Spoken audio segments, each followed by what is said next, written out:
அரசன் படப்பிடிப்பு நிறுத்தப்பட்டது ஏன்? நிறுத்தியது யார்? நிறுத்த சொன்னது யார்? நியாயம் கேட்க வருகிறார் இந்த டிஆர்.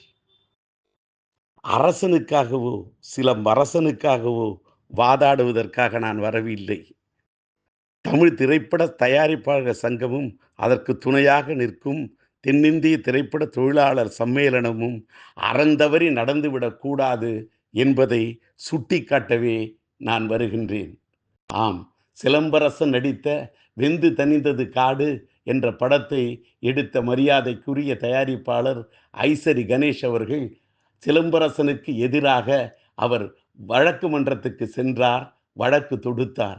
அந்த வழக்கிலே சிலம்பரசனுக்கு சார்பாக சட்டப்படி உரிமை பெற்ற அங்கீகாரம் பெற்ற பிரதிநிதியாக நான் வழக்கு மன்றத்துக்கு சென்று மாண்புமிகு நீதிமன்றத்துக்கு முன் நின்று போராடி முறைப்படி வென்றும் வந்திருக்கின்றோம். அந்த அந்த வழக்கிலே மாண்புமிகு மரியாதைக்குரிய வழக்கு மன்றம் வெந்து தணிந்தது காடு படத்தை தொடர்ந்து 2வது படத்துக்கு கொடுக்கப்பட்ட அட்வான்ஸ் தொகை சிலம்பரசனையே போய் சாரும் என்று ஒரு தீர்ப்பையும் வழங்கியிருக்கின்றார்கள். அந்த தீர்ப்புக்கான நகலும் எங்கள் கையிலே இருக்கிறது. இப்படிப்பட்ட இந்த தருணத்திலே அந்த பழைய வழக்கை எடுத்து வைத்துக்கொண்டு நம்முடைய தமிழ் திரைப்பட தயாரிப்பாளர்கள் சங்கமும் அதற்கு துணையாக தென்னிந்திய திரைப்பட தொழிலாளர்கள் சம்மேளனமும் சேர்ந்து இன்றைக்கு அரசன் படப்பிடிப்பை நிறுத்தி வைத்திருக்கிறார்கள் என்ற ஒரு செய்தி வருகிறது. இதை பார்க்கின்ற போது நான் கேட்க விரும்புவதெல்லாம் ஒன்றே ஒன்றுதான். ஒரு தயாரிப்பாளருக்காக போராடுவதற்காக தமிழ் திரைப்பட தயாரிப்பாளர்கள் சங்கமும் தென்னிந்திய திரைப்பட தொழிலாளர் சம்மேளனமும் நிற்கின்ற போது ஒரு திரைப்பட நடிகருக்காக போராடுவதற்காக தென்னிந்திய நடிகர் சங்கமும் ஏன் நிற்கக்கூடாது? நிற்க வேண்டும்.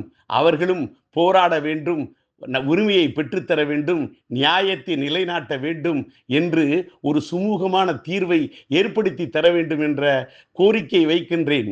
அதே நேரத்திலே சட்டமன்ற தேர்தல் நடக்கக்கூடிய இந்த காலகட்டத்திலே நீதிமன்றத்தால் ஒரு வழக்கிலே தீர்ப்பு வழங்கப்பட்ட பிறகும் சட்டத்தை எங்கள் கையிலே எடுப்போம், நாங்கள் ஒரு நடந்து கொண்டிருக்கக்கூடிய ஒரு படப்பிடிப்பை நிறுத்துவோம் என்று நிறுத்தி காட்டியிருக்கிறார்களே, இது நியாயமா என்று கேள்வி கேட்கவும் விரும்புகின்றேன்.